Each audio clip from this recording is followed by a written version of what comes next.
抽脂应该就是魔法吧，我就把它抽掉就好了吧，不要努力了吧，我的人生的自制力不要用在这种地方。后来发现，这样子不太对，还是要搭配健康的饮食，还有均衡的运动，才可以达到最好的效果。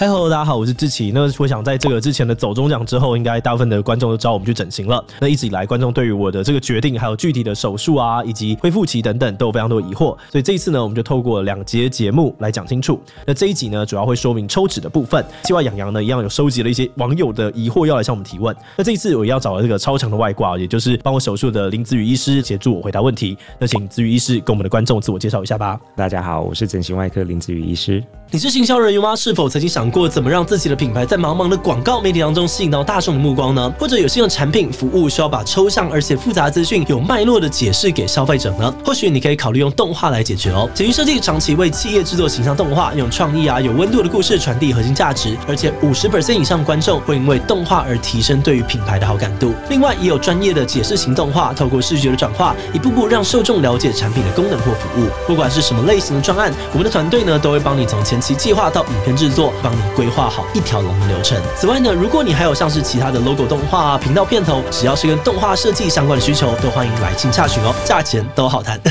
再来，我们一样要先请志祺分享一下，你当初是为什么会想要先抽脂呢？我那个时候一直想要做到的事情，我有一个西装蛮喜欢的，那我每次买的时候，我都会发现我的上身的西装，比如说46号好了，但是我的下身可能要配到48或50，然后我就一直觉得我可以买到同一号吗？我想要这样子，所以我就决定说，那我是不是可以只抽，比如说腿啊、腹啊这些的地方，所以我就跑去做了。后来呢，就知道这是不对的。等一下我可以跟大家讲一下，就是为什么。那你可以分享一下你现在抽脂的部位有哪些吗？腿部的环抽，然后还有腰腹环抽，我们这些主要就是这2个地方。那可以请医生帮我们介绍一下，为什么志祺会需要抽脂，以及有哪些状况的人会需要抽脂的吗？其实抽脂的部分，像志祺的条件来讲的话，他自己本身他肌肉的质量其实都还蛮不错的哈。可是我们身体大部分就是会有一些地方会有特别顽固的脂肪，比如说男生的话，特别是在侧腰的这个地方；女生的话，很多是在我们的马鞍、大腿的外侧或者是内侧。这些地方通常是靠运动，有时候也很难瘦下来的，所以这些地方有时候就需要透过抽脂来做一个线条的雕塑。所以志祺那时候已经也是在瘦身阶段了，对不对？没有，我觉得这个就是我错误的地方。我那时候并不是一个很瘦的状态去做这件事情，我是抱着一个抽脂应该就是魔法吧，我就把它抽掉就好了吧，不要努力了吧，我的人生的自制力不要用在这种地方，然后就去了。后来发现，这样子不太对。如果我没有减重的话，它也不会有产生那么大的效果。可是到了我减重了之后，我就会发现，这个效果非常非常的显著，它就是让你的心情好非常非常的多，然后而且特定的部位就会有达到你想要的效果。因为我在那个过程当中，我有一个新的理解，就是我有很多的经营个人品牌账号的这些朋友嘛，然后他们的荧幕上面跟他们的现实真的会有一个比较大的落差，因为照片会放大，所以他们在现实生活当中，他们都超级瘦，而且为了可能要减掉腰侧啊或者是马鞍，他们真的变得很瘦很瘦。可是我就自己问我自己说，这是我想要的样子吗？我好像没有想要。我后来就觉得这个精雕的方法可以让我不用到那么的瘦，但是我可以把一些一般人去判断肥胖的这些位置，或者是一些容易在镜头前面呈现没有那么精致的一些地方，把它调整一下，比如说大腿啊、腰腹、脸侧、双下巴之类的，他就把它调掉之后，其实你就不用把自己生活逼到那么瘦的那个状态，那你同时还是可以达到你原本想要的效果。那你刚刚说，其实你瘦下来之后，还是发现那个抽脂对你来说帮助还是蛮大的。那你到底现在重新回想起来，你会想要先减了之后再抽，还是先抽再减呢？我现在的话，我觉得要先减再抽。完全同意这样子的观点。其实抽脂它是一个精雕的一个概念，你本身如果说体脂肪的含量还是很大的话，我们医师能做到的其实是皮下的抽脂。我们能抽到的脂肪只有是皮下的，可是我们还有很多的内在脂肪 ，even 你的大腿或者是你的肌肉里面，其实都还是有很多的脂肪含量。所以今天你如果是来做抽脂，然后就抱着说我做抽脂就可以瘦，这个观念就是不健康的。抽脂还是要搭配健康的饮食，还有均衡的运动，才可以达到最好的效果。志祺他就是这个毅力非常坚强的人，我们真的就是帮你做了那20%，平常很难受的这些顽固脂肪，大部分的功劳还是靠你自己的瘦身达到这个成果。那志祺可以分享一下你的腰腹跟大腿，这样大概价钱是花了多少吗？一个部位好像是落在18左右，对吧？总共是30多。抽脂现在目前有分很多的器械跟不同的一些器材，所以从传统的抽脂到现在有一些微缩甚至是标缩这一些器械，大概价格可以落在18到20几万左右。但医生可以帮我们介绍一下减少脂肪的方式吗？比如说溶脂、抽脂或是所谓的减肥，这3种东西到底哪里不一样？后面就还是要讲到说脂肪本身的结构。那像我们的脂肪细胞，我们身上大概差不多有200亿到300亿左右的脂肪细胞。当我们在做减肥或者是溶脂的时候，我们是直接去破坏这些脂肪细胞。脂肪细胞它的数目是固定的，当你在做健康的减肥节食这个方面的时候，我们可以让脂肪细胞从大变成小，这个是减肥可以带来的效用。假设你今天做溶脂或者是抽脂的话，抽脂是直接把这一些脂肪细胞抽掉，直接降低它的体积。那溶脂的话是破坏这些脂肪细胞，不管是用冷冻的方法或者是超音波的方法，是直接把这些脂肪细胞给破坏掉。破坏掉之后呢，这些死掉的脂肪细胞就会被身体吸收。那脂肪细胞是变少之后，它还会自己再变多回来吗？现在目前一致的公认是脂肪细胞是不会再变多的，抽掉就抽掉就没了。应该是还会再变大，但只是数量不会变多吧？没有错，这个观念很对哈。假设我们有这么厚的脂肪细胞，我们把它抽掉一半了，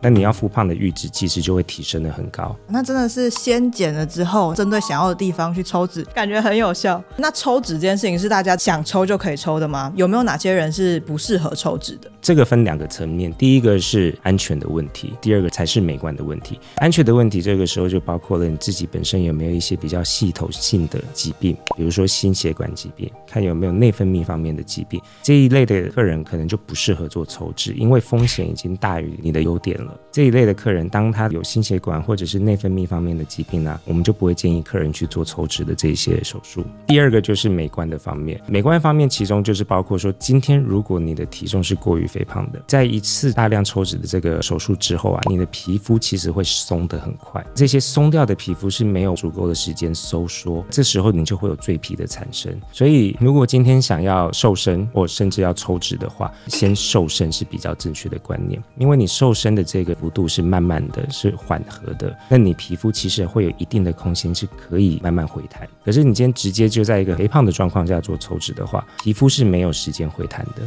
它回弹的速度会比自然减重还要来得慢。刚刚有提到像皮肤松垮的问题嘛，这边我就有一个蛮好奇，因为我在看一些网络上面的案例分享的时候，会发现很多人抽脂完之后，反而好像是没有皮肤松垮的问题，但很多人反而是在大幅度的减肥之后，他们会发现自己有很多的赘皮，跟刚刚医生说的好像有一点点不太一样，这是为什么？ OK， 你今天会看到来做抽脂的客人，大概的也都是医师有仔细挑选过的了。他今天如果适合做抽脂，我们已经确定了，就是他抽完脂之后皮肤不会松垮的时候，我们才会让他做抽脂。如果他今天是一个真的体重比较高的人，我们时常会讲到一个数字叫做 BMI。BMI 如果通常超过30以上的人，我们通常不太会建议做抽脂，因为他的脂肪比例跟皮肤的比例差距太大了。这时候你如果做抽脂，而且又想要达到抽脂后的效果的话，这时候皮肤就很容易松弛。所以大部分你如果看到一些案例啊，事后他没有皮肤松弛的话，都已经是选过的了。大部分医生都已经评估过，你做完抽脂不会松，我们才敢抽脂。就是抽脂这个手术的一个重点就是挑选病人，同时也是客人必须要知道，那医师也要教育客人，如果你今天来的目的是想要减肥，当你的 BMI 可以降到30以下，抽脂的效果相对的也会比较好。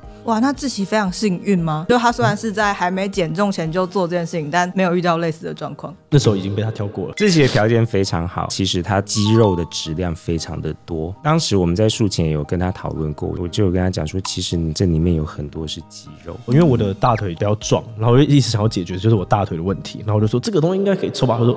你这是肌肉。那再来想要问的就是抽脂，志祺自己有感受到什么样的副作用或后遗症吗？我觉得他一开始会痛啊，就如果要跟鼻子比起来，我觉得这个是明显的会不舒服。它实际上有点像被撞，就是有个东西进去，然后把里面的东西弄一弄啊，你会真的受伤，你就是会不太能够动啊。然后我觉得他的痛感也没有真的糟到你无法想象，我觉得他真的不舒服。但我能够理解为什么有一些医生他会说这个手术是会有人愿意做第2次的。然后真的不舒服是第1周，它会有水肿的问题，你会很胀，那个很胀会让你很不舒服。那这个恢复期大概需要多久的时间？一般人抽脂抽完最不舒服的时期大概也是前面的2个礼拜，就像刚才志祺讲的，就是有一点像被车撞的那种感觉，它不是刺痛感，就有一点像是深层的酸痛感。如果有抽大腿或者是手臂的话，真的会比较不舒服一点点，因为这是我们需要活动的地方。腰腹的话，除了起床啊这些动作之外，其实腰腹还算是可以接受。我那时候还有发明出一些原来我在这几个肌肉都不能动的状态下，我到底要怎么起床？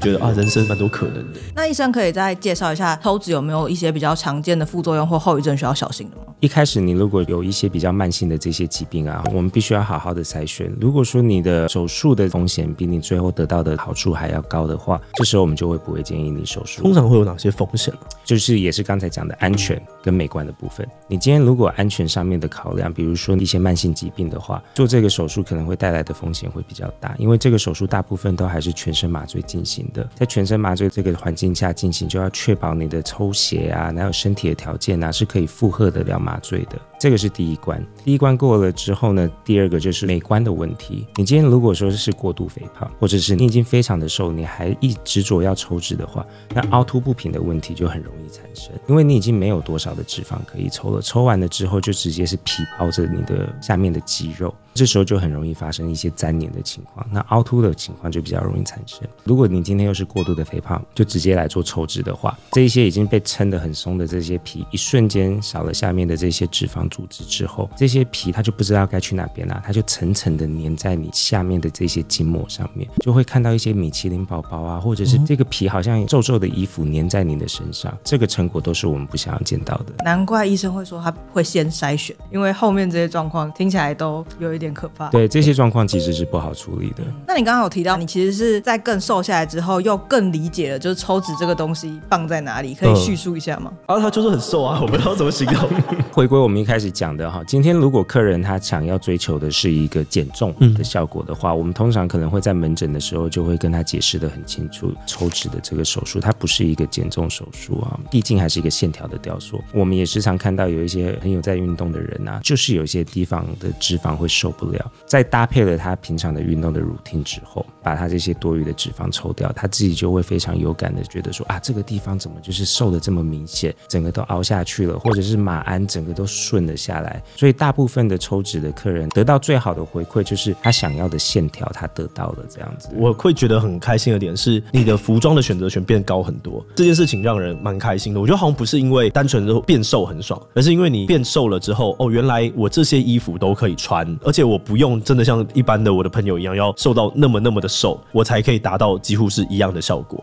然后这件事情让我蛮开心的。那刚刚听完这些之后，我还有个问题想要问志祺的。其实你现在不管是减肥、抽脂还是溶脂，你自己应该都试过了。那你在这个跟脂肪奋斗的过程当中，你有什么可以跟观众分享的吗？你对这3种的经验？我觉得减肥好像还是这一切的基础，就如果你没有认真减肥的话，这些东西看起来都效果不大。我猜原因是因为内脏脂肪的关系。我曾经应该是在70出头，但是我的内脏脂肪就还是有个12之类的，就是还是会是看起来胖胖的，那你就不会达到这些效果，你就会觉得你做了这个做了那个怎么好像都没有什么用。所以我认为减肥这个自己努力的部分，或者是吃的健康，这个是一个基础。溶脂或者是抽脂，我会觉得它就是一种不同的选项，因为溶脂它基本上不需要侵入嘛，像刚刚讲到有些人可能他的身体条件他没有办法做，但是他的确需要在马鞍啊，或者是比如说腿内侧啊，或者是哪边他想要让他自己可以穿得下他喜欢的衣服，那这个东西又没有伤害人，大家都可以去做嘛。我觉得重点是自己能够做的就是好好的减肥这个事，然后但是如果你想要去溶脂或者是抽脂，你应该就去找一个专业的医生，然后就多听听看他们的讲法，